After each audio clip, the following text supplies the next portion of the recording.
ఏపీకి రైల్వే శాఖ శుభవార్త తెలిపింది.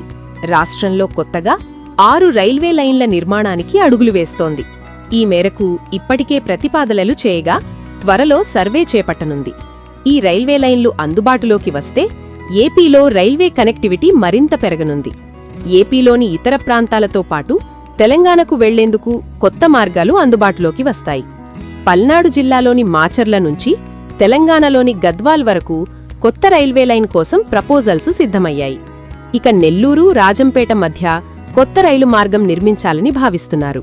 ఇక సామర్లకోట, చింతూరు మధ్య 150 కిలోమీటర్ల మేర కొత్త మార్గానికి కూడా ప్రతిపాదనలు రెడీ చేశారు.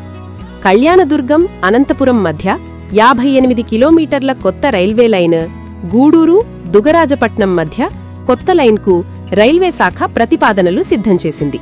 2016లోనే ఈ మార్గానికి సంబంధించిన డిపిఆర్ సిద్ధం కాగా ఆ తర్వాత ముందుకు కదర్లేదు.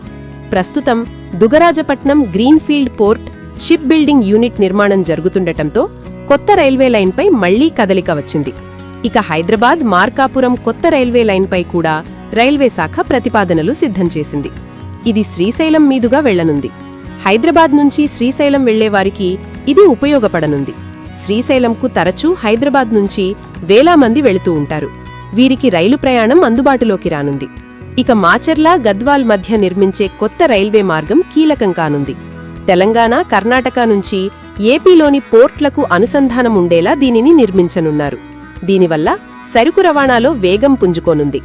ఈ 6 రైల్వే లైన్లు అందుబాటులోకి వస్తే ప్రయాణికులకు మెరుగైన ప్రయాణంతో పాటు సరుకు రవాణాకు ఉపయోగపడనుంది.